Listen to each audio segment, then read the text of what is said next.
ici Dorine, Et Cyril, des investisseurs sereins. après plusieurs années de travail en tant qu'ingénieur, nous nous sommes lancés en investissement immobilier. Après 5 années d'acquisition, nous étions devenus libres financièrement. Dans ce podcast, nous vous partageons les stratégies et les bonnes pratiques pour développer votre intelligence financière. Dans le but non seulement d'être plus riche sur le papier, mais avant tout pour devenir plus libre et plus heureux. Alors, ouvrez grand vos oreilles et préparez-vous à atteindre vos objectifs. Établir son plan pour devenir libre financièrement avec Alice Delvar. Hello les investisseurs sereins, j'espère que vous allez bien. Aujourd'hui, je vous propose de la fraîcheur avec Alice Delvar. Je l'ai rencontrée grâce à Katia Finance qui organise un calendrier en décembre avec des formations, une sorte de calendrier de l'Avent avec des formations gratuites et elle y participe et c'est ainsi que j'ai pu la rencontrer. J'ai bien aimé son énergie et du coup, je me suis dit c'est parti, elle va venir sur le podcast si elle le veut bien. Salut Alice, comment ça va? Hello Dorine, merci pour ton invitation. Ça va très bien, je suis ravie d'être là pour discuter avec toi. Alors, Alice, elle est libre financièrement depuis déjà quelques années, il me semble, en faisant de l'immobilier. C'est ça. Dis-moi si je me trompe. Non, vas-y, je t'arrête si tu te trompes. Tu m'arrêtes si je me trompe. Et du coup, l'idée, c'est qu'elle a pas mal d'expérience en coaching de liberté financière. Donc, je me suis dit, on va faire un épisode où tu vas à la fois nous partager ton parcours en tant que personne, Alice, vers l'indépendance financière via l'immobilier probablement et peut-être d'autres choses, on pourra aussi en parler. Et en même temps, après, on pourrait travailler avec toi pour aider les auditeurs à mettre en place leur plan pour devenir libre financièrement si c'est quelque chose qu'ils aimeraient faire. Donc, prenez vos stylos déjà en attendant d'écouter le début de l'épisode et comme ça, on va écouter ton plan d'action dans un second temps pour s'y mettre et vraiment y croire et se lancer dans ce super projet de devenir libre financièrement. Alors, pour commencer déjà, peut-être que tu pourrais introduire un petit peu d'où tu viens, ce que tu as fait et de nous expliquer un petit peu comment tu en es venu aux investissements, pourquoi tu as voulu devenir libre financièrement. Voilà un petit pitch global, mais assez court si possible. Ça marche. Alors, je suis née, j'ai grandi et je vis toujours dans le nord de la France. J'ai grandi avec ma maman et ma sœur et j'ai grandi dans un milieu, je dirais, modeste. J'ai jamais manqué de rien. J'ai toujours eu à manger, j'ai toujours eu un toit sur la tête et j'ai toujours eu ce qu'il fallait, mais on faisait toujours attention, en fait, moi, on faisait toujours attention aussi à ce qu'on achetait, etc. Et voilà, donc en grandissant, j'ai toujours eu un peu cette notion de, voilà, faut faire très attention, l'argent c'est compliqué, il faut travailler dur pour avoir de l'argent, il faut faire des grandes études pour avoir un très bon job et pour pouvoir justement se libérer de cette peur du manque. Et quand j'ai commencé les études, donc je suis partie pour faire des études de médecine. Très vite, je me suis dit, ça va pas du tout me plaire parce que je vais devoir faire 12 ans d'études pour faire un métier. Aujourd'hui, j'ai 18 ans, je suis pas sûre que ça me plaira encore dans 10 ans. Donc, c'était un peu compliqué pour moi. Et au même moment, à ce moment-là, j'ai mon oncle qui habitait en Nouvelle-Calédonie, qui était un peu mon modèle de réussite dans la vie. Donc, le mec, il habite sur une île, il est à son compte, il fait du kitesurf le soir et du bateau le week-end. Enfin, voilà, pour moi, c'était en mode, mais en fait, c'est ça la vie que je veux. J'ai pas envie de faire des études et de trouver un job dans lequel je vais travailler toute la journée sur les projets de quelqu'un d'autre. Mais c'était encore un peu flou à l'époque. Et en fait, quand j'étais à la fin de ma première année d'études de médecine, mon oncle est décédé d'un accident. Et là, ça a été un peu violent. Et je me suis dit, ah ouais, en fait, Alice, genre, t'as pas tout le temps devant toi. Si t'as envie de faire quelque chose qui te plaît, bah, tu vas pas attendre 12 ans, en fait, pour réussir à sortir de tes études et faire un truc, je sais même pas si ça te plaira. Donc, va falloir faire les choses autrement. Mais à cette époque-là, bon, j'étais étudiante, j'étais jeune, j'avais 19-20 ans, je savais pas que la liberté financière, ça existait. Pour moi, c'était un truc complètement abstrait et beaucoup plus long terme. Et du coup, quand j'ai raté ma première année de médecine, à l'époque, ça a été compliqué, mais avec le recul, je me dis, waouh, amen, heureusement que je ne suis pas allée là-bas parce que c'est pas du tout quelque chose qui me correspond au final. Je me suis réorientée, je me suis dit, ok, c'est quoi les secteurs dans lesquels je peux être le plus vite possible, le plus autonome. Et donc là, je suis partie en DUT, gestion des entreprises et des administrations. où je me suis dit, bah, de toute façon, j'ai envie de créer mon entreprise, j'ai envie d'être à mon compte, donc autant apprendre à gérer une boîte. Donc, j'ai fait ça. J'étais en alternance dès le début de mon DUT. Après, j'ai fait une école de commerce où j'étais aussi en alternance et j'ai fait encore une deuxième école de commerce pour avoir un master, donc pour vraiment pousser le truc et faire plaisir à ma maman. J'ai été jusqu'au master, alors que moi, tout ce que je rêvais, c'était juste de trouver un job et de vraiment rentrer dans le concret de comment on fait pour gagner de l'argent. Mais voilà, donc ça, c'est un peu l'histoire, on va dire, du parcours, entre guillemets, de l'adolescence, de la jeunesse jusqu'à la fin de l'adolescence. Et en fait, suite au décès de mon oncle, j'ai également touché un héritage de mes grands-parents. Enfin bref, voilà, question de transmission, quoi, tout ça. Et à ce moment-là, comme j'étais en alternance et que j'étais étudiante, bon, moi, mon rêve, c'était de faire le tour du monde, mais je me suis dit, j'ai un patron qui m'attend lundi au bureau, je peux pas. Donc, je me suis dit, je vais acheter un appart, puisque c'est la charge que j'ai qui est la plus importante, et ça me permettra d'économiser de l'argent pour partir en voyage plus tard. Donc, c'est là où j'ai fait mon premier investissement immobilier, et je me suis dit, waouh, mais c'est génial, ça peut pas s'arrêter à un, c'est pas possible. Parce que autour de moi, c'était vraiment la vision que j'avais, c'était, on achète sa résidence principale, on s'installe, et puis c'est tout. Et en fait, moi, j'avais tellement adoré le process de chercher, de visiter, de faire les travaux, tout ça. Je me suis dit, ça peut pas s'arrêter là. Et c'est là que j'ai commencé un peu à rechercher, à m'intéresser à l'investissement immobilier locatif, que je suis tombée sur le mouvement de la liberté financière, donc à l'époque aux États-Unis, parce que ça n'existait pas ou très peu, ou très bien caché en tout cas en France. Donc les blogs, notamment Mr. Money Mustache, tous ces personnes-là qui ont vraiment poussé le truc à fond aux États-Unis. Et je me suis dit, ok, go, j'ai 21 ans, mon objectif dans la vie, c'est d'être à la retraite le plus tôt possible. Je sais pas comment, je sais pas ce que ça veut dire la retraite, mais je m'en fous, je veux y être. Trop bien. Voilà. Et du coup, ce premier achat, tu l'as effectué cash comme tu étais étudiante ou comment tu as démarré en fait J'ai fait ce starter, on va dire, de faire ce premier investissement cash. Et en fait, déjà, quand j'avais commencé mes études et que j'étais encore même en médecine, etc., j'avais commencé à louer mon appart sur Airbnb. Et en fait, c'était vraiment l'époque où Airbnb, tu louais ton canapé, tu avais des gens qui venaient d'un peu partout, mais c'était vraiment très chill, tu vois, Airbnb à cette époque-là. Et du coup, j'aimais trop parce que ça me permettait d'arrondir mes fins de mois. Comme j'étais étudiante, bon, j'avais pas beaucoup d'argent. Et en même temps, quand j'ai acheté ma résidence principale, je me suis dit, tiens, mais en fait, je peux gagner de l'argent aussi grâce à ma résidence principale. Donc, je le louais très vite, je l'ai mis en location en fait les week-ends. Je le mettais même en location la semaine et j'avais un coloc du coup une semaine par mois. Enfin voilà, j'ai commencé à me dire, ok, comment je peux faire pour profiter en fait de l'investissement que j'ai fait, parce que je me suis quand même assez vite rendu compte quand je me suis intéressée au mouvement de la liberté financière que j'aurais pu faire autre chose avec mon cash que d'acheter un appartement dans lequel je vivais et qui me ramenait zéro. Donc voilà, c'est un peu ça qui s'est passé. Trop, trop bien. Alors là, si j'ai bien compris, donc tu as ton appart, c'est ta résidence principale, tu la loues de temps en temps, et là, tu te commences peut-être à travailler, j'imagine, Ouais, avoir ton alors premier salaire, ou entre-temps, comment ça se passe? entre-temps, donc tout ça, ce que je t'explique, je suis encore en alternance. Entre-temps, je me dis, si je veux aller plus vite et atteindre mes objectifs plus vite, il va falloir que je passe un peu à la seconde. À ce moment-là, je suis en couple avec mon ex maintenant, mais lui qui voit que je me fais de l'argent avec mon appart, on décide de s'installer ensemble, donc je mets mon appart en location à temps plein, et là, full cash, parce qu'il n'y a pas de crédit, en même temps c'est de la courte durée, donc c'est top. Et je l'accompagne en fait dans son projet à lui. Parce que lui, il se dit, tiens, je veux faire comme toi. Donc, je l'aide à chercher, je l'aide à décorer son truc, machin, etc. Et je me dis, déjà là, je sens que j'adore accompagner des gens dans leur projet IMO. Mais encore une fois, à ce moment-là, il n'y a pas du tout l'idée de coaching IMO parce que, un, je sais pas que ça existe. Et deux, moi, je suis en train de faire mes études tranquille. Je me pose pas trop cette question-là. Et après, on se dit, on est deux. Est-ce qu'on ferait pas un plus gros truc? On est deux à s'intéresser à l'immobilier, let's go, quoi. Moi, à ce moment-là, je suis vraiment sur la fin de mes études et je réussis à transformer la fin de mon alternance en CDI, puisque de toute façon, j'allais rester dans cette boîte-là après, pour pouvoir faire financer l'achat de notre premier immeuble. Et donc, à ce moment-là, on achète un premier immeuble. C'est assez rocambolesque parce qu'on visite en février 2019. On est confiné en mars 2019, je crois, et du coup, on a été faire les contre-visites avec des autorisations spéciales de déplacement. On a attendu 3 mois pour avoir les diagnostics parce que personne n'avait le droit de se déplacer. Enfin, voilà, ça a été vraiment notre financement et tout le projet s'est fait du début du premier confinement jusqu'à la fin du deuxième confinement. Ça a été vraiment très timé là-dedans. Oui, donc c'était plutôt parce que c'était peut-être fin 2019 et jusque fin 2020, parce que le confinement, c'était en mars 2020. Ah oui, c'était mars 2020. Du coup, ouais, c'est ça. Ouais, Ok, c'était février 2020, mars 2020, et en fait, on a signé en novembre 2020. Je me trompe d'une année. Mais ouais. ok, trop bien, trop, trop bien. Et donc, mais attends, mais un immeuble, enfin, qu'est-ce qui s'est passé dans votre tête? Vous êtes dit go, c'est parti, enfin, juste pour. Bah, on s'est dit, on a tous les deux déjà fait un appart. Ça s'est super bien passé.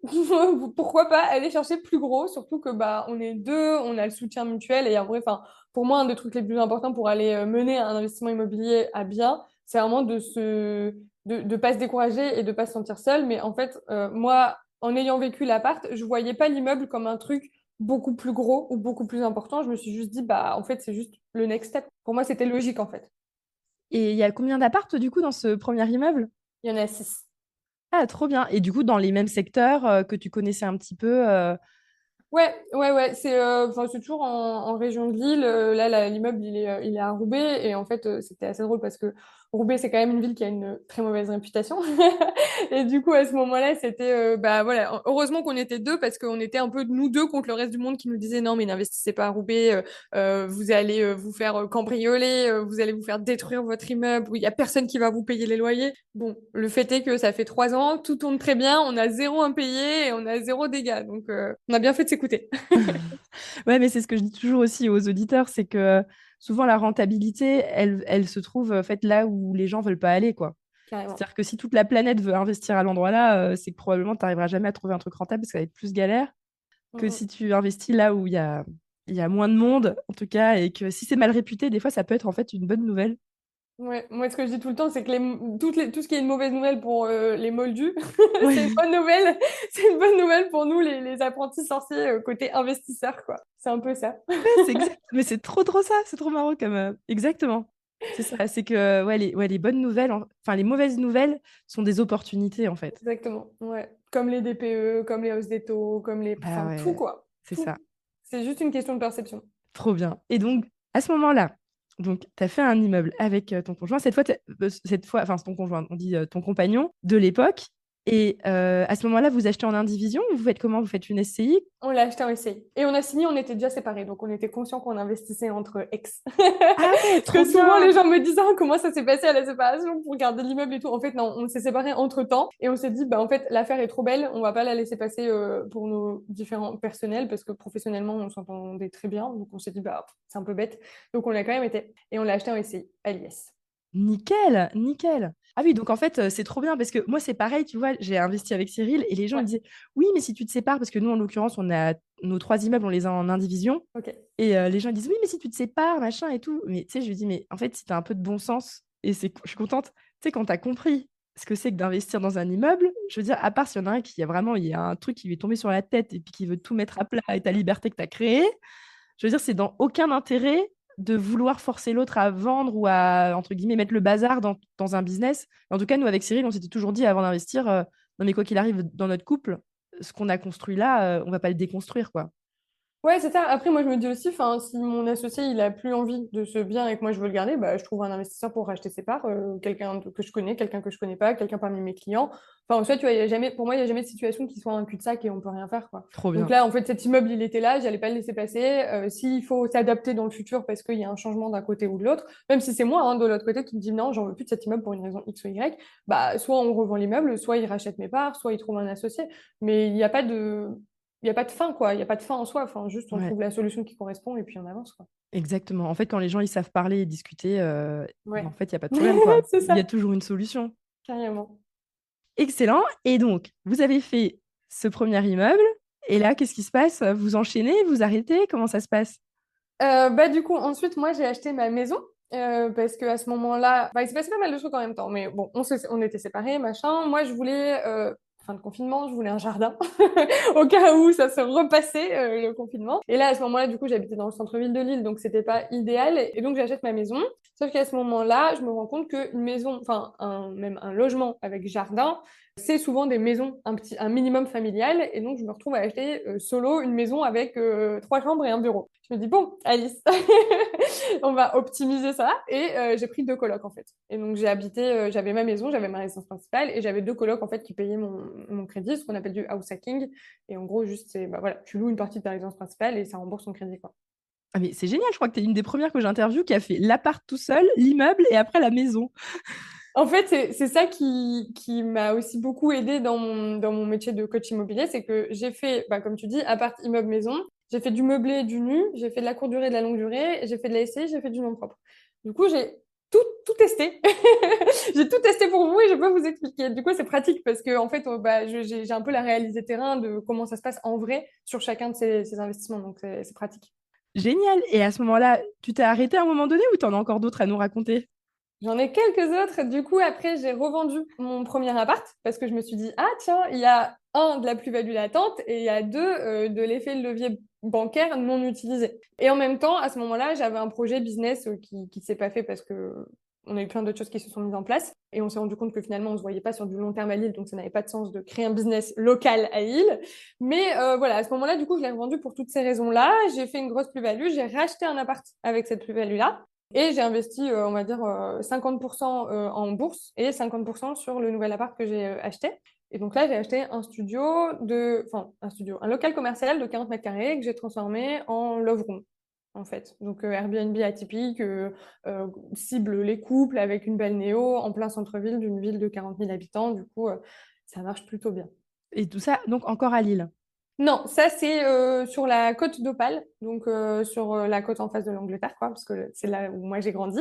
Et voilà, dans une des villes principales sur la côte où il y a une bonne attractivité à la fois professionnelle, à la fois touristique, même si le reste du monde, enfin le reste de la France en dehors du Nord ne comprend pas l'attrait touristique du Nord. Il y en a un, croyez-moi. Et du coup, ouais, voilà, c'est une ville côtière en fait, donc il y a la plage, c'est à 1 heure en train de Lille, à 2 heures en train de Paris, enfin voilà quoi, c'est pas mal.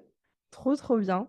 Et tu as réussi donc à te lancer en location courte durée à distance sans trop de problèmes. Comment tu as fait? Parce que tu étais à Lille à ce moment-là encore?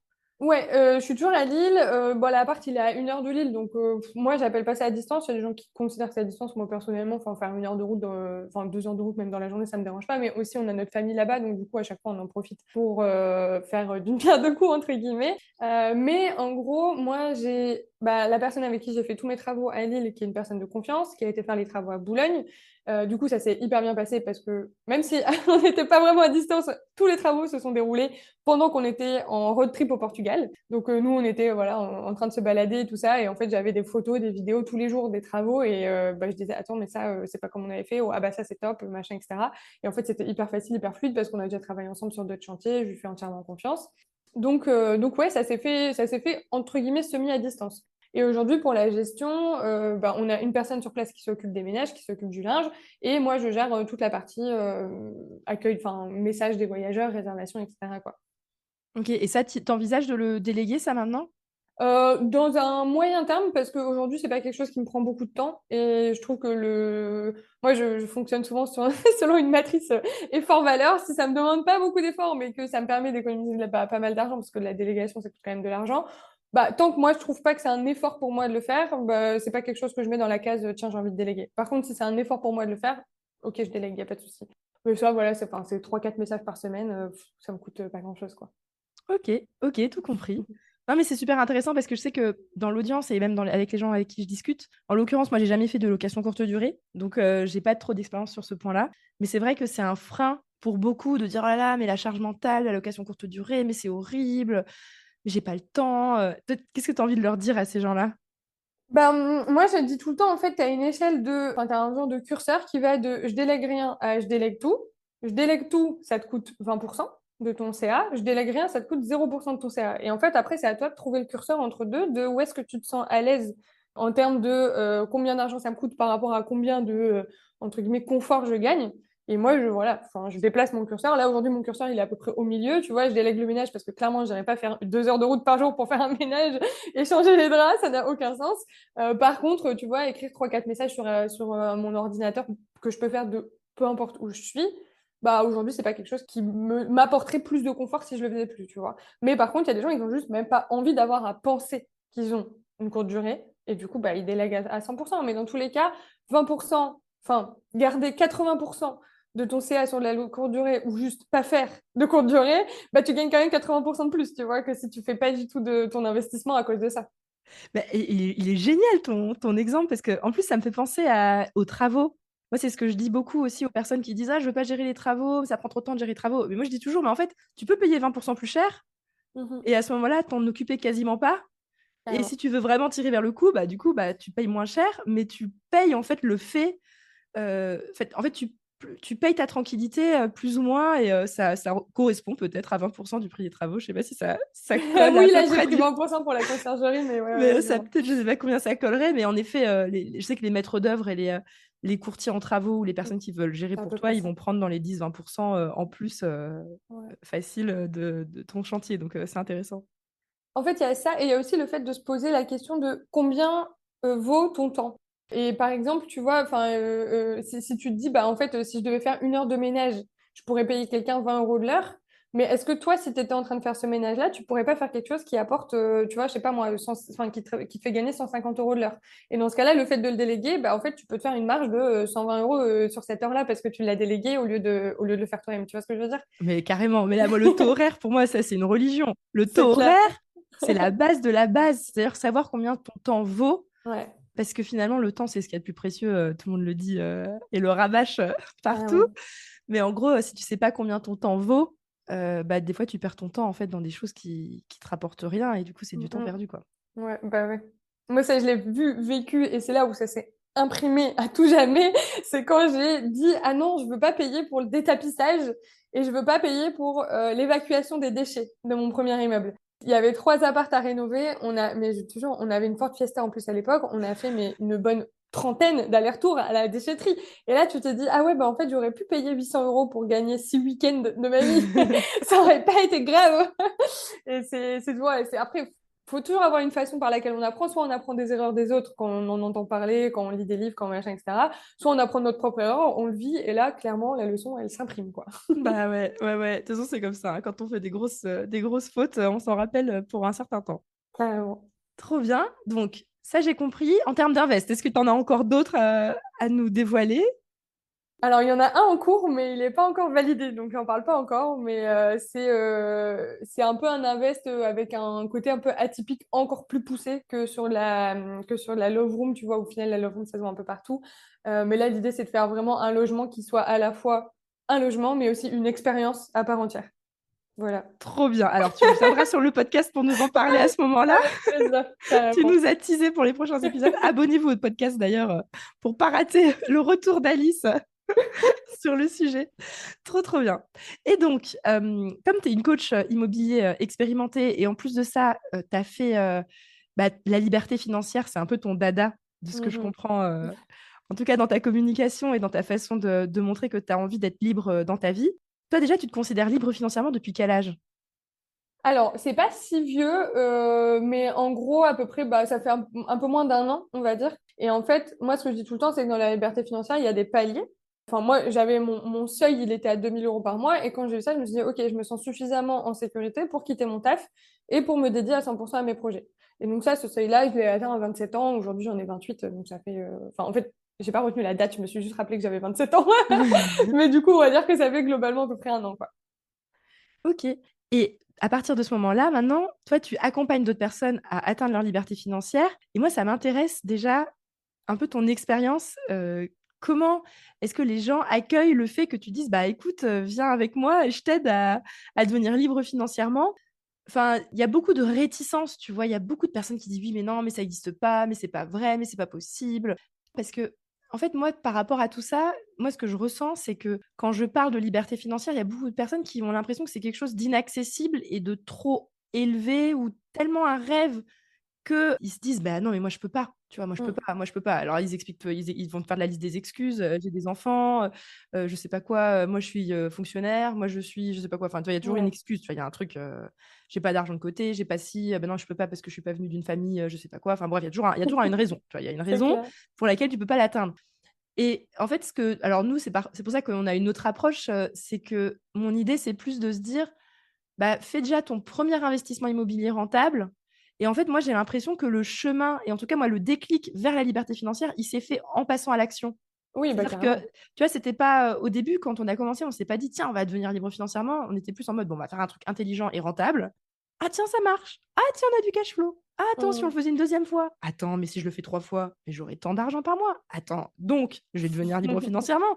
Et en fait, ça c'est je me rends compte et moi, des fois, il y a des personnes qu'on accompagne qui vont être à fond en mode: «Ouais, mais je vais être libre financièrement, dans 3 ans et cetera» et puis ils ont encore rien fait et moi, je suis toujours en mode: «Bon, on va faire déjà un premier investissement». Donc évidemment, on pose notre stratégie, on va en parler ensemble. faisons déjà un investissement, voyons comment ça va se passer. Et moi, je leur dis même, en fait, il y a des choses qui vont se passer dans ta tête. Tu vois, Oui, tu vois, en fait, ta tête, elle évolue. Et après ton premier investissement, tu n'es déjà plus la même personne. carrément. Enfin, tu changes, en fait. C'est pas comme une mue qui se fait. Et en fait, tout doucement, bah, tu avances. Je sais pas quel est ton point de vue sur ce que je te raconte. Ouais, ouais, je suis complètement d'accord. Je pense que ça touche différentes personnalités. Et tu vois, il y a les gens qui apprennent en faisant, et il y a aussi les gens qui ont besoin de savoir où ils vont pour avancer, tu vois.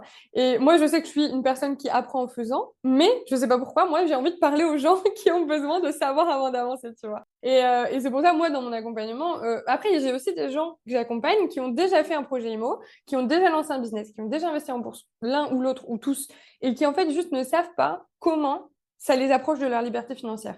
Et le problème, il est le même, que ce soit les profils dont tu parles ou les miens, c'est euh, le manque de clarté en fait. C'est juste, ah oui, mais la liberté financière, ça paraît inaccessible. Pourquoi? Parce que je ne sais pas ce que c'est, la liberté financière. Est-ce que la liberté financière, c'est d'avoir 10 millions d'euros sur mon compte en banque? Ou est-ce que la liberté financière, c'est de gagner 3 000 euros sans avoir besoin de travailler? Enfin, tu vois, il y a juste cette notion de, on veut atteindre la liberté financière parce que le mot, il sonne bien. On se dit, ah ouais, ça a l'air cool d'être libre financièrement, genre, c'est cool.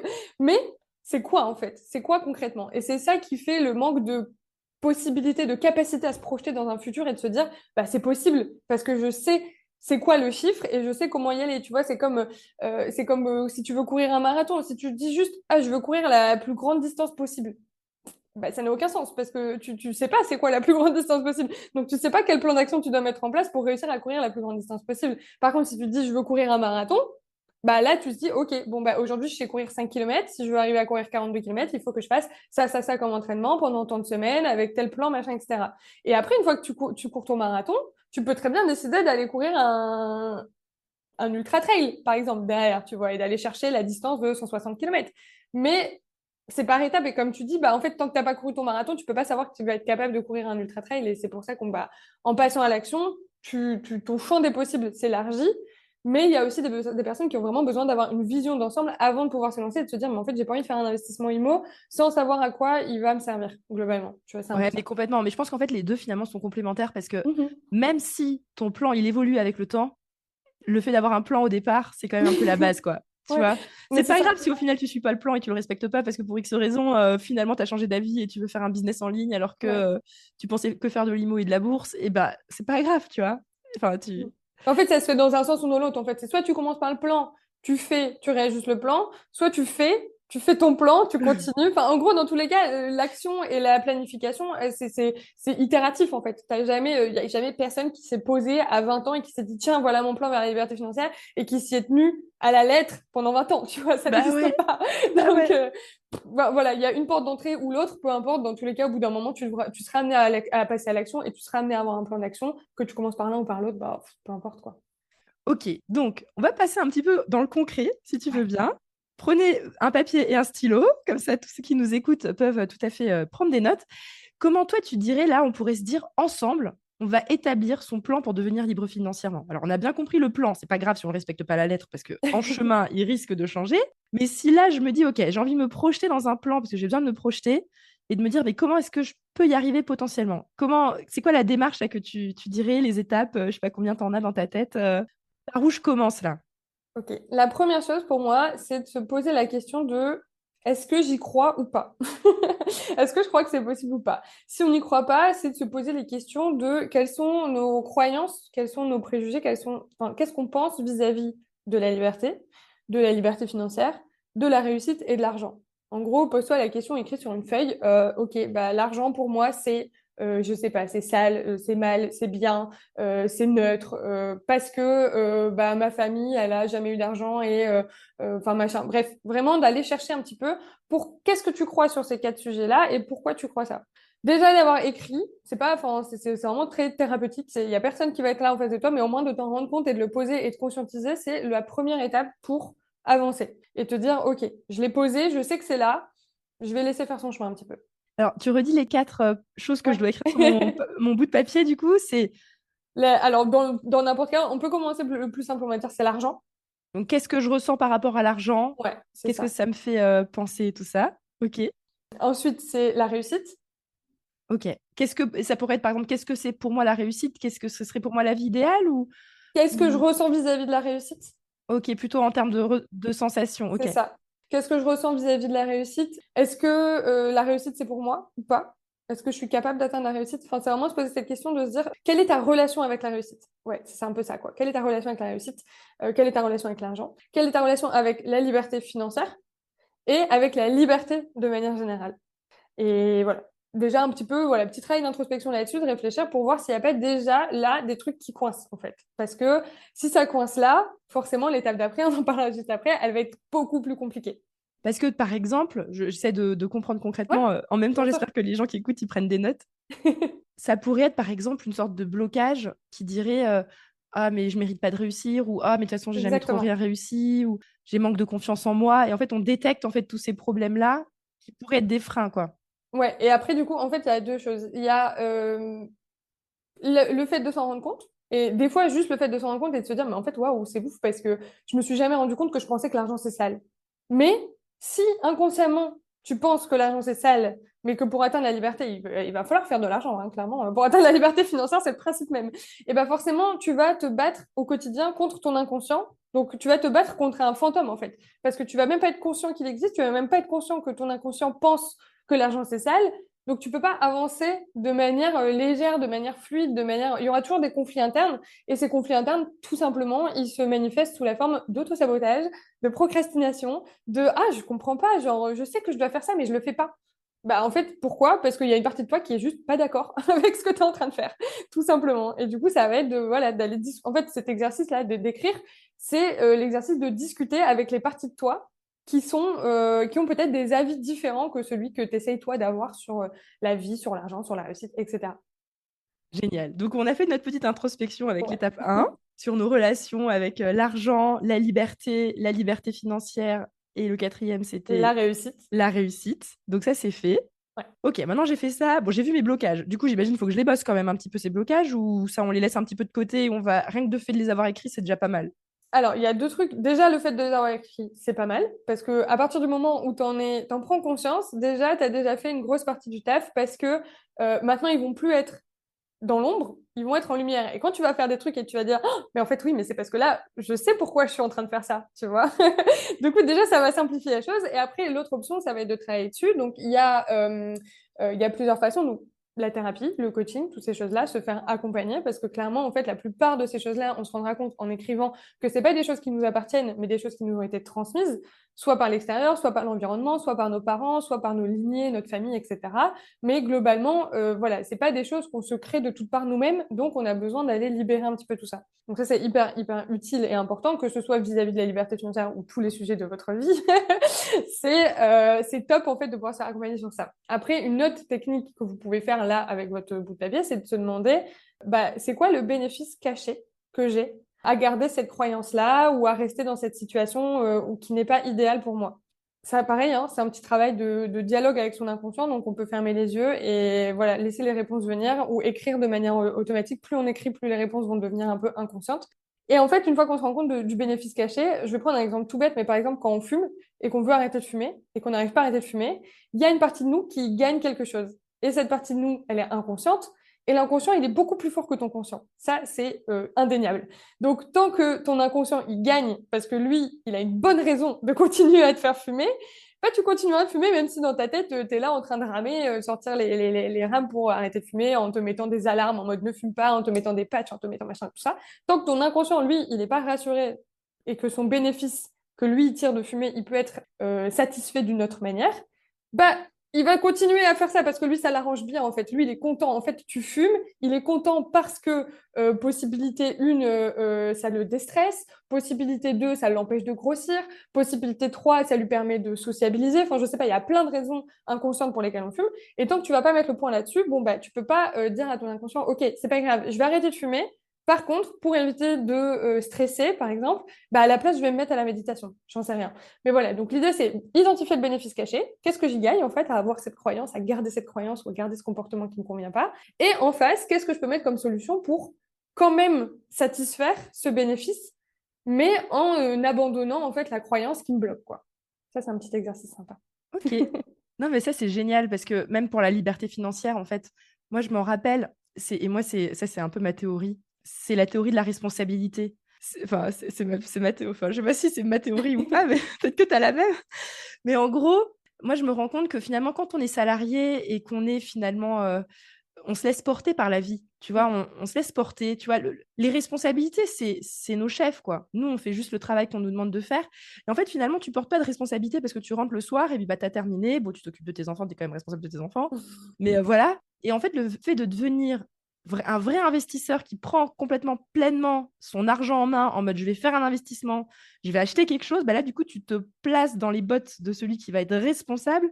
Et en réalité, c'est beaucoup plus confortable d'être responsable de rien que d'être responsable de quelque chose. Enfin, ça, pour moi, bon, bref, je faisais ma petite aparté. Non, Désolée. non, mais totalement. Et c'est aussi ça, le fait de prendre le premier rôle de sa vie, quoi. Et de se dire, bah, en fait, je suis pas au second rôle, je suis pas, voilà, ma vie n'est pas au service des projets de quelqu'un d'autre, de l'entreprise de quelqu'un d'autre, des règles de quelqu'un d'autre, mais juste, je décide de reprendre, enfin, pour moi, c'est ça la liberté financière, c'est reprendre le plein pouvoir et écrire ses propres règles, en fait. Ouais, ouais, ouais. Et ça, malheureusement, souvent, ça va pas sans responsabilité, quoi. Ouais, Et c'est la d'où chose qu'on le veut travail pas. sur soi. Ouais. D'où le travail sur soi, et de comprendre, bah, justement, tu vois, on en parlait, mais par exemple, la réussite, si la réussite c'est associé à la responsabilité, et que la responsabilité c'est quelque chose qui te fait peur, bah, c'est normal que tu sois jamais en pleine réussite, parce que inconsciemment, tu as peur des responsabilités qui sont induites par la réussite. Donc, c'est ce travail qui est intéressant d'introspection, de thérapie aussi pour.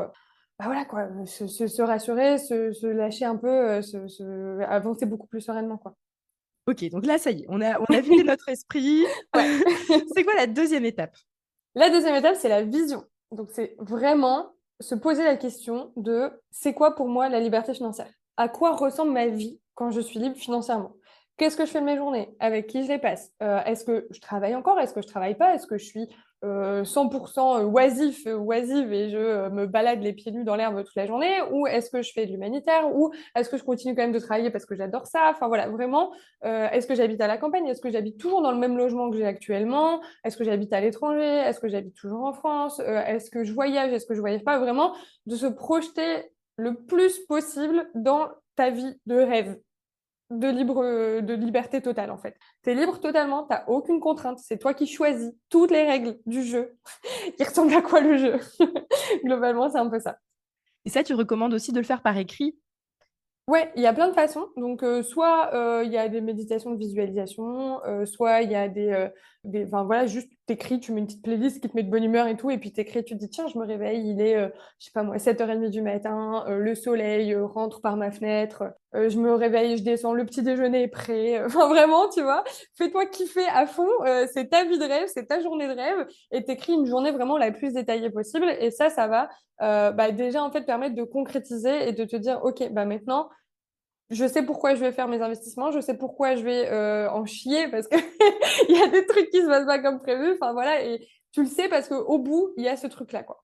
Et je remarque sur ce truc, est-ce que pareil, nous, c'est un exercice qu'on fait faire toujours au début, au moment de la pose des objectifs et tout ça, avant de son investissement, pour juste savoir calibrer l'investissement par rapport à son objectif, pour se rendre compte Carrément. à quel point tu dois te viser de la renta ou pas en fonction de Mm. ce que tu veux. Mais en fait, souvent, les gens, en fait, ils s'autorisent pas à rêver vraiment leur vie, tu vois. Ils se disent tout de suite, non, mais ça, c'est pas possible. Donc, du coup, ça, je peux pas le mettre parce que, en fait, tu sais, ils ont des désirs inconscients, mais qu'ils osent pas mettre sur le papier, quoi. Tu vois, genre, par exemple, avoir tous les matins son petit déjeuner qui est déjà prêt sur la table. Tu vois, les gens, tu sais, ça leur. Enfin, mais moi, je me rends compte moi-même, hein, parce qu'on est tous, en fait, finalement, bloqués dans ce qu'on pense qui est possible, et du coup, on va pas rêver au-delà de ce qui est possible. Moi, il y a pas longtemps, j'ai eu une énorme prise de conscience en mode, mais pourquoi j'habite à Metz? Tu sais, mais bah, parce qu'en fait, j'ai même pas pensé, tu sais, mon esprit, je sais pas comment dire, n'a pas envisagé qu'en fait, on pouvait vivre mais partout où on veut dans le monde. Mais c'est juste parce que du coup, c'était une sorte d'automatisme dans la tête.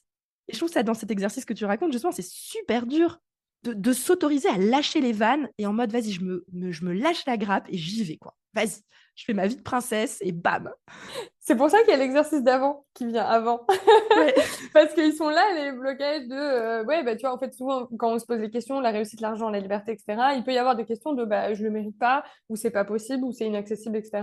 Et l'idée, voilà, c'est un peu de poser tout ça et de se dire, ok, c'est pas grave, je sais que c'est là, mais là, cette feuille-là, je la pose sur le côté. Maintenant, je prends une nouvelle feuille et j'écris ma vision en me disant que ça, je le laisse Je le laisse de côté juste au moins le temps que j'écris ma vision, tu vois. Après, je peux reprendre mes conditionnements, je peux reprendre mes croyances, c'est pas grave, on pourra travailler dessus plus tard. Mais au moins, le temps de travailler sur ta vision, bon, tu es conscient que ça existe. Et du coup, puisque tu es conscient, tu peux dire, OK, mais si j'avais pas cette peur de pas y arriver, ou si j'avais pas cette peur de pas le mériter, qu'est-ce que je penserais, tu vois. Mais au moins, tu peux te poser la question et te dire, tiens, j'ai identifié ce truc-là, qu'est-ce que je ferais si je l'avais pu? Trop bien. Donc, génial. Donc, le 1 et le 2 se complètent et permettent justement de lâcher les vannes. Donc, j'espère que vous avez lâché vos vannes. Vous faites votre deuxième exercice. Et évidemment, vous pouvez mettre des petites pauses sur le podcast où vous notez les exercices pour les faire vous-même. Ça va trop vous aider. Donc, on a fait le deuxième. J'ai posé ma vision de rêve. Maintenant, quelle est la prochaine étape? Là, on va passer au plan d'action. Et donc, c'est OK. Alors, même avant ça, on va dire qu'il y a un petit travail préparatoire qui est vraiment poser à plat ta situation patrimoniale actuelle. Combien je gagne? Combien je dépense? Qu'est-ce que j'ai comme épargne? Qu'est-ce que j'ai comme investissement actuel? Qu'est-ce que j'ai comme dette? Voilà, faire vraiment un état des lieux de OK, je sais de où je pars. Je pars de là. Peu importe que la situation, elle nous plaise pas de jugement, bienveillance envers soi-même. De toute façon, la situation, elle est là. On a beau être d'accord, pas d'accord, content, pas content, peu importe. De toute façon, on part de là. Donc, tout simplement, poser ça, l'écrire et se dire, OK, ça, c'est mon point de départ. Maintenant, tu as ton point de départ. Il va falloir avoir ton point d'arrivée. Donc, ton point d'arrivée, pour l'instant, c'est juste une vision de ta vie de rêve. Et ben, en fait, ouais, c'est ça l'étape d'après, on va dire. Je te donne plusieurs étapes en même temps. Ok. Donc, là, on va dire, tu as ta vision. L'étape 2, faire un état des lieux. L'étape 3, pardon, faire un état des lieux. Et l'étape 4, ça va être chiffrer ta vision. Donc là, en fait, vu que tu sais où tu veux aller, tu sais à quoi ta vie de rêve veut ressembler, tu connais ta vie actuelle, tu connais tes chiffres actuels, bon, bah, tu peux déjà te faire une idée de, OK, si je devais vivre cette vie idéale, combien ça me coûterait par mois? Par exemple, aujourd'hui, ton loyer à Paris, il te coûte 1 200 euros. Si tu achetais, si t'achetais une maison dans la campagne, peut-être qu'elle te coûterait le même prix. Donc, dans ce cas-là, bon, bah, ça peut rester pareil. En fait, là, l'idée, c'est vraiment un vrai travail, ça. Hein. Il faut prendre sa vision et aller faire des recherches comme si on rendait cette vision immédiate, en fait. Donc, par exemple, voilà, tu as ton objectif d'avoir une maison avec un lac dans le Vercors, j'en sais rien. Bah, tu vas sur Le Bon Coin, tu tapes maison avec un lac Vercors, tu regardes combien ça coûte une maison avec un lac dans le Vercors, tu cherches la capacité d'emprunt associée, enfin les mensualités associées à ce type d'emprunt, et hop, tu mets ça dans ta case emprunt. Après, tu te dis, OK, bon, bah pareil, je reprends l'exemple où on habite à Paris. Tu sais qu'aujourd'hui, tu en as pour, je sais pas, 800 euros de courses par mois et de nourriture et de courses. OK, si tu habitais dans une plus petite ville, est-ce que tu n'en aurais pas pour moins cher parce que bah, ça coûte moins cher d'acheter les courses ailleurs qu'en ville. Donc peut-être, hop, ça passe à 600. Après, tu as besoin de quoi? Tu as besoin d'Internet, tu as besoin d'avoir l'électricité, enfin vraiment exhaustif au plus possible de combien ma vie de rêve me coûte. Par exemple, on disait, je veux mes petits déjeuners près le matin. OK, bah, ça coûte combien? Ça D'avoir. coûte combien d'avoir, je sais pas, moi, tu vois, je sais pas, un majordome ou j'en sais rien à la maison, ou peu importe, tu vois, enfin, trouver la façon le service, la prestation qui va répondre à ce besoin que tu as, enfin, ce désir que tu as au moins, et le mettre dans ta vision de rêve. Et là, tu vas avoir un chiffre qui va être ton chiffre optimal de maintenant ta vision actuelle. Il y a deux choses. Soit dans ta vision, tu es resté quand même, tu quand même pas réussi à trop voir grand et ça reste quand même un truc assez réaliste, etc. et t'es pas trop loin de ta réalité, bah, ça peut être ton premier step. Par contre, si par exemple, tu es parti vraiment hyper loin et tu as réussi à te projeter de ouf, et ben tu peux te dire, OK, ça, c'est vraiment mon objectif long terme, mais par contre, peut-être qu'entre deux, je me sentirais libre si j'avais déjà la moitié de ça. Et en fait, à partir de là, bref, l'idée, c'est vraiment d'avoir un chiffre, une cible, un objectif chiffré de OK, maintenant, je me mets en ordre de marche pour atteindre X euros par mois. Donc, par exemple, on va prendre pour la suite de l'exemple, 3000 euros. On est donc à l'étape 4. Alors attends, moi j'ai vu. La première étape, c'était, attends, on récapitule. Ouais. C'était l'étape un peu mindset où je posais mes croyances, etc. Deuxième étape, c'était la vision. Ouais. Troisième étape, j'ai mis à plat ma situation en disant combien je gagne, combien j'ai de côté, etc. Et étape 4, je chiffre ma vision. Je vais même faire des recherches jusqu'à savoir combien ça coûte le petit déjeuner livré chez soi, exactement. Voilà, et on chiffre exactement le coût de la maison dans laquelle on va habiter, etc. Et ensuite, cinquième étape. OK, là maintenant, tu sais combien ta vie de rêve te coûte. Tu sais, par rapport à ton état des lieux patrimonial, est-ce que tu as déjà des investissements qui te ramènent de l'argent, oui ou non?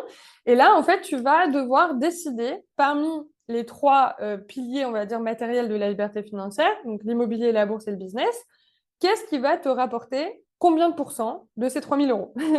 Donc, par exemple, si tu veux faire 3 000 euros avec l'investissement immobilier, qu'est-ce que ça représente en termes d'investissement? Est-ce que c'est un immeuble, deux immeubles? Est-ce que c'est de la location courte durée, longue durée? Bref, quels sont les scénarios possibles en fait si tu veux faire tout en immobilier? En business, 3 000 euros dans ta poche, ça représente combien? Ça représente, on va dire de manière très grossière, sur de la prestation de service, peut-être 6 000 euros de chiffre d'affaires. Sur de la vente de marchandises, peut-être 10 000 euros de chiffre d'affaires parce que tu as plus de coûts quand tu fais de la vente de marchandises. Enfin, je donne des chiffres un peu au pif, mais voilà, c'est vraiment aller chiffrer par rapport à ce que toi, tu as envie de faire et ce dans quoi tu te projettes, combien tu as besoin de vendre de prestations à X euros ou d'objets à X euros pour atteindre 3 000 euros. Encore une fois, tu peux faire plusieurs scénarios, tu vois. C'est 3 000 euros, du coup, si je pars sur 6 000 avec les coûts, etc., 6 000, ça peut être un produit à 6 000 euros, ça peut être deux produits à 3 000 euros, ça peut être 10 produits à 600 euros. Enfin bref, il y a plein de scénarios possibles. Donc, quels sont les différents scénarios? Et après, pareil, en bourse, combien il faut que j'ai investi en bourse pour pouvoir sortir 3 000 euros par mois? À partir de là, tu as un scénario des possibles, tu as voilà, un grand magasin rempli d'objets sur des étagères et tu choisis en fait ce qui va te convenir le mieux par rapport à la vie dont toi tu rêves. Si par exemple dans la vie dont tu rêves, tu as toujours envie de travailler 2 à 4 heures par jour, par exemple, j'en sais rien, bah, peut-être que dedans, dans ton scénario, tu vas prendre quand même des revenus qui sont des revenus actifs. On va dire que le business, c'est quand même globalement des revenus qui sont quand même un peu actifs. Si par exemple dans ta vie de rêve, tu as 0 heures de travail par jour, bah, peut-être que tu vas faire en sorte d'avoir tout en bourse. Parce qu'en bourse, bon, une fois que c'est investi, c'est plus toi qui gères. Et donc voilà, là, c'est vraiment avoir ton plan d'action de combien tu dois avoir investi en bourse, combien tu dois générer en chiffre d'affaires et combien tu dois investir en immobilier pour atteindre ton objectif. Ok. Et l'idée, c'est que tu recommandes forcément, par exemple, d'être sur les 3 piliers. Est-ce que tu recommandes d'attaquer un pilier à la fois ou même de réfléchir à la... Par exemple, ça pourrait être de se dire, bah, j'aimerais être libre financièrement dans 5 ans, je vais acheter de l'immobilier, mais dans 5 ans, après, je revends de l'immo pour le passer en bourse. Enfin, est-ce que ce serait tout un mécanisme et toute une... Comment tu vois le plan d'action, en fait? À quel point les personnes elles doivent aller dans le détail pour atteindre ça?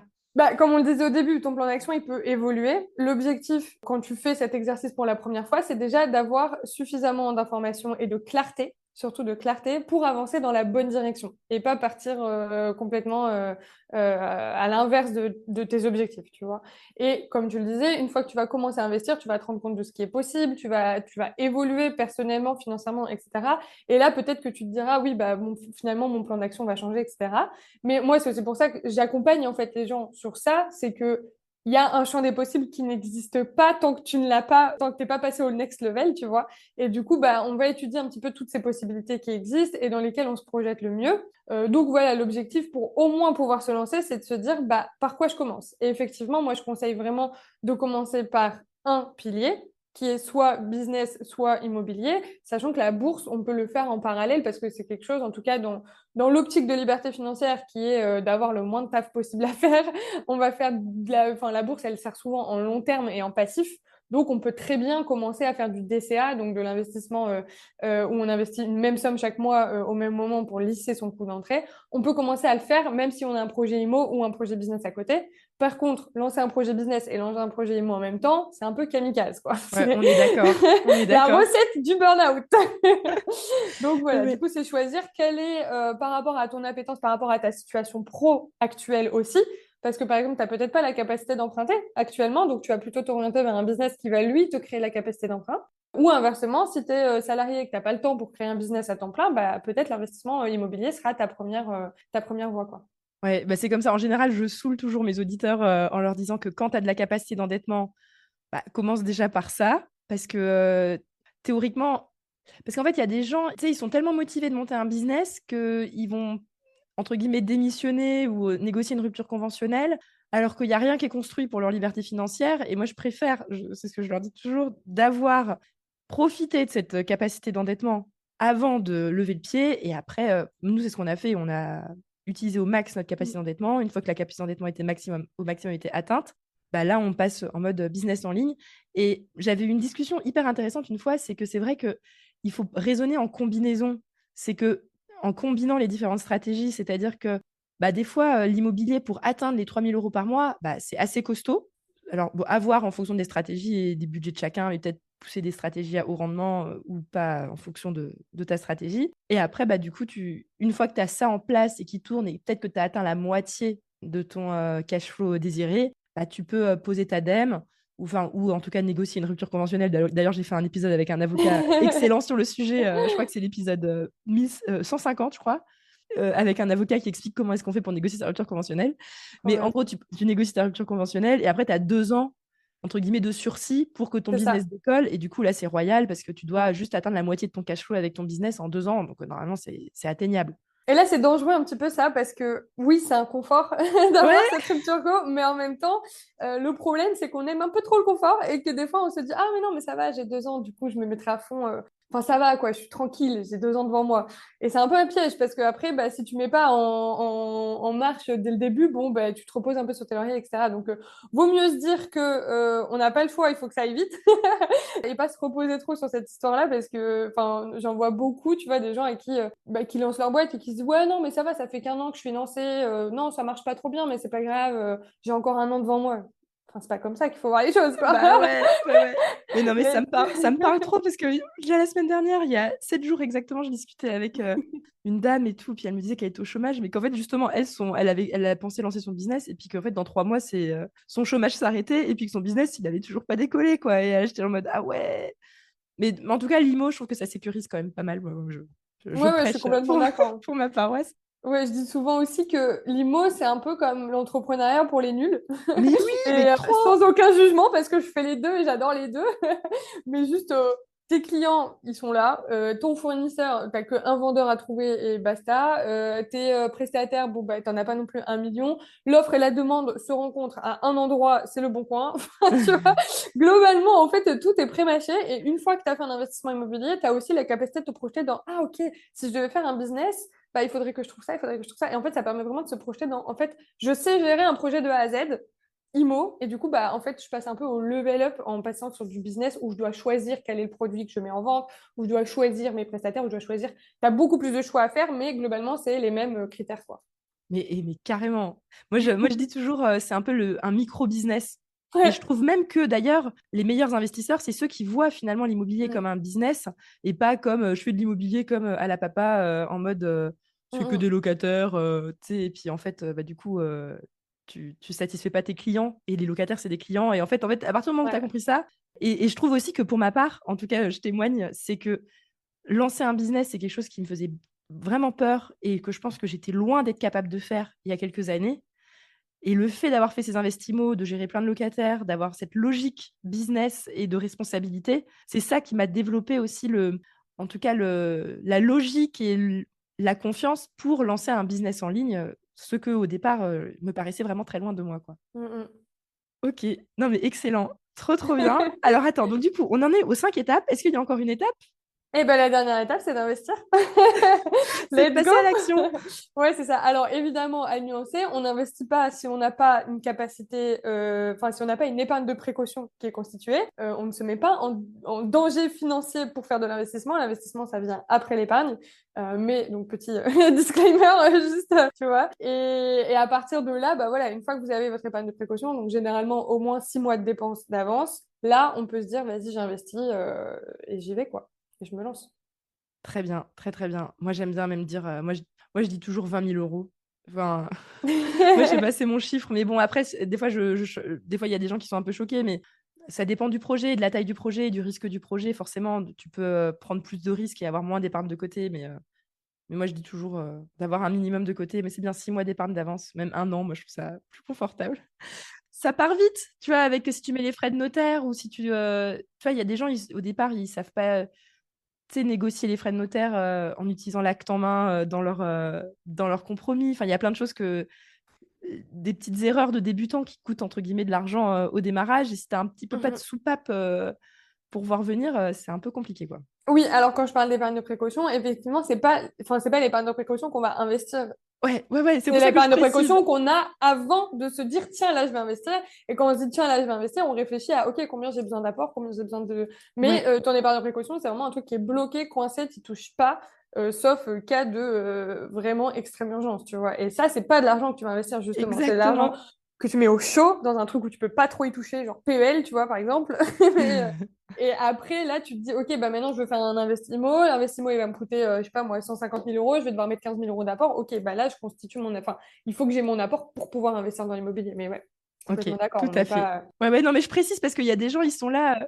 Et en fait, c'est marrant l'épargne aussi, parce que moi, je me rends compte que l'épargne, c'est hyper subjectif. C'est qu'il y a des gens, tu sais, ils vont avoir 10 000 euros de côté, ils vont se dire, oh, bah, j'ai une grosse épargne. Et tu as des gens, ils ont 80 000 euros de côté, ils sont là, ouais, bon, j'ai pas énormément d'épargne, Mm. j'ai peur que les banques me suivent pas. Et tu sais, en fait, c'est trop marrant parce que c'est tellement pas rationnel, l'impression de son épargne. Ouais, ouais, c'est clair. Bah, ça, c'est hyper lié enfin, à la relation à l'argent, quoi. T'as les gens qui sont dans la peur du manque, qui peuvent avoir 1 million sur un compte en banque, ils ont toujours peur qu'ils aient plus rien du jour au lendemain. Et t'as les gens qui vivent pas du tout la peur du manque, donc soit qui ont une relation à l'argent qui est saine, soit qui, au contraire, sont un peu dans l'inverse, dans l'extrême capacité à prendre de risques vis-à-vis de l'argent. Et enfin, c'est aussi, en fait, une question voilà, une question de relation à l'argent, une question de croyance, une question de tout ça, quoi. Ok, donc je récapitule les 6 étapes. Comme ça, on va pouvoir clore l'épisode. Donc la première étape, c'était de poser un peu tous ces blocages, son mindset et ses pensées par rapport à ce qu'on avait vu, la liberté financière, le succès et l'argent. Ensuite, deuxième étape, c'était sa vision. On écrit sa vision, etc. Troisième étape, c'était je pose ma situation actuelle. Quatrième étape, je chiffre ma vision. Combien est-ce qu'elle va me coûter? Cinquième étape, je définis mon plan d'action en réfléchissant aux 3 piliers qui sont bourse, immobilier et business en ligne ou business en physique, peu importe. Et 6e et dernière étape, je passe enfin à l'action en choisissant le pilier par lequel je commence parce qu'en effet, faire business et IMO en même temps, c'est chaud. Donc, autant commencer par l'un puis l'autre. Exact. Franchement, merci beaucoup, Alice. Je pense que tu as donné beaucoup de valeur sur le podcast et j'espère que les personnes vont se motiver pour faire l'exercice. Et si jamais il y a des personnes qui ont adoré ton énergie et qui ont envie d'aller plus loin avec toi, où est-ce qu'ils peuvent te retrouver? Et il me semble aussi que tu as un petit cadeau, une petite formation offerte que tu peux proposer aux auditeurs si jamais ils veulent la télécharger, qui est en continuité avec ce qu'on a vu aujourd'hui. Exactement. Donc, vous pouvez me retrouver sur Instagram, alice.delvar, tout simplement. Et j'ai effectivement une mini formation offerte sur un petit peu les sujets au final qu'on vient d'évoquer ensemble, où je vous guide justement. Donc, c'est 5 étapes un petit peu pour préparer justement sa liberté financière, savoir. Au final, ouais, ça recoupe vachement un petit peu ce qu'on a fait là. Donc, c'est avec des exercices vidéo et des PDF, etc. Ça peut vous aider à vraiment prendre des premiers pas concrets pour matérialiser votre liberté financière, quoi. Nickel. Bah, merci beaucoup en tout cas, Alice. Et puis, j'ai noté que quand tu auras terminé ton super investissement atypique, tu viendras nous partager et nous en raconter des nouvelles. Avec plaisir. Merci beaucoup, Dorine. Merci à toi. Salut, salut. Salut.